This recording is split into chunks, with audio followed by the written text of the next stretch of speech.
Some simple sniping tips for Battlefield 1. Positioning yourself above or on the flanks of your enemies is the best place to be. Never or try not to position yourself head on unless you obviously have a clear advantage in these situations.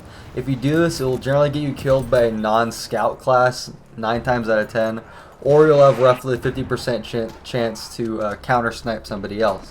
Those odds aren't good. You really want to push those odds more in your favor. So you really want to be hitting people when they're entirely unaware of you. Then once you get a couple kills, reposition somewhere else in the map or somewhere in the local kind of area, but different than where you just were, and kind of rinse and repeat this tactic. Because if you get stuck somewhere, your people are going to know where you are because you'll appear on their kill screen highlighted in red, so you can just go back there and kill you, or try to do that at least. The second thing I want to talk about is ranges of engagement. For long ranges, which is around like 200 plus meters, at least for Battlefield 1, you really want to have a scoped rifle for this so that you can calculate bullet drop and shot placement a lot easier. Also for longer ranges, the kind of like traditional, I forget what it's actually called, the traditional like cross scope helps a lot more for ease of zeroing in on enemies, at least at a beginner's level. The second range I want to talk about is what I like to call average range, which is around 75 to 175 meters. This is obviously the average range that you'll be engaging your enemies at. I generally like to have a scoped rifle for these kinds of engagements, and usually the map will dictate these range and the range at which you are going to be engaging people at. So for example, Monte Grappa, long range map for sniping, or average range to long range map for sniping, whereas something like Amiens, which is more of an average range kind of engagement map, because you have long sniper lanes but kind of also very constricted lanes themselves, but you also have kind of tight corridors in the buildings, if that makes sense, which kind of ties into the third and closest range you'll be engaging out with a sniper rifle, which is CQB. It's not truly CQB because obviously you can't be truly CQB with a sniper rifle. Well, you can, but it's really hard to do. This is around 10 to 100 meters. I say 10 because generally if someone's 0 meters in front of you, you're going to be dead if you're using a sniper rifle, unless you just entirely get lucky, or your skill with your sidearm is just godly, or you know, you just finesse the shit out of the enemy and win that battle. But generally, you obviously with a sniper rifle want to be playing a little more passively and defensively, so which is why I say 10 to 100 meters. So for the smaller maps or maps with tighter lanes, including Amiens, which is what I was just talking about, it's kind of a CQB to average range size map. I will generally stick to a rifle with iron sights. I do this because this loadout choice is more versatile at closer to medium ranges, and will give you optimum chance for survival against people bayonet charging you if you don't have time to pull out your sidearm. And iron sights let you manage the same lanes and ranges to a point as the medic class, while also reaching out to the range of the scout class, again up to a point. Next thing I want to talk about is tools. So the scout class in the game has a lot of different tools and various things you can use to your advantage, and all of these things are viable. These vary more in playstyle and how passively you like to play though. My advice is to learn all of them, figure out what you like, what you don't like, and which tools you're proficient with, and stick to those. The only tool I would suggest avoiding is a portable cover.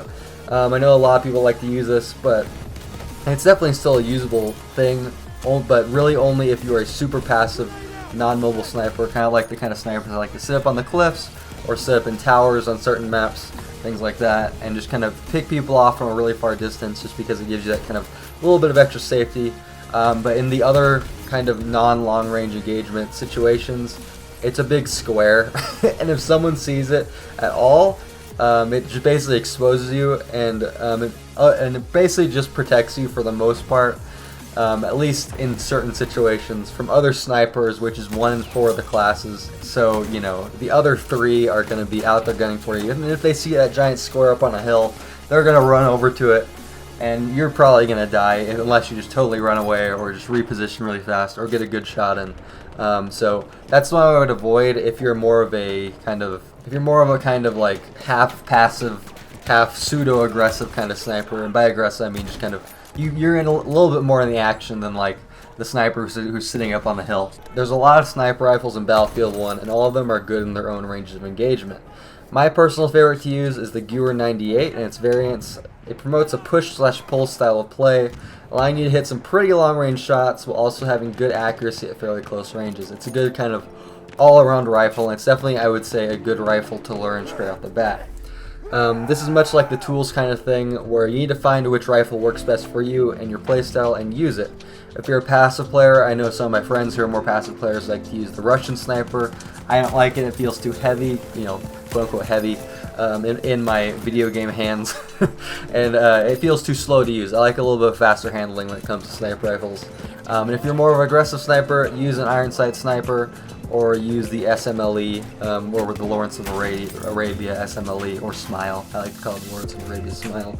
The straight up iron sights ones with that, which have a bit of a lower range drop off, but have a little bit of a higher fire rate in terms of your bolt action and things like that. And the last and final thing is practice. At the end of the day, the only thing that will separate you from someone else is practice. There's no quick fix to getting good at sniping or anything else in life. You just need to practice and you'll eventually get the hang of it. My advice, if you're coming from a faster paced game such as Destiny, Call of Duty, or even Halo, this game is slow, at least comparatively. And it's not slow in terms of the time to kill and engagement. It's slow mostly due to map size. The time to kill is actually pretty fast.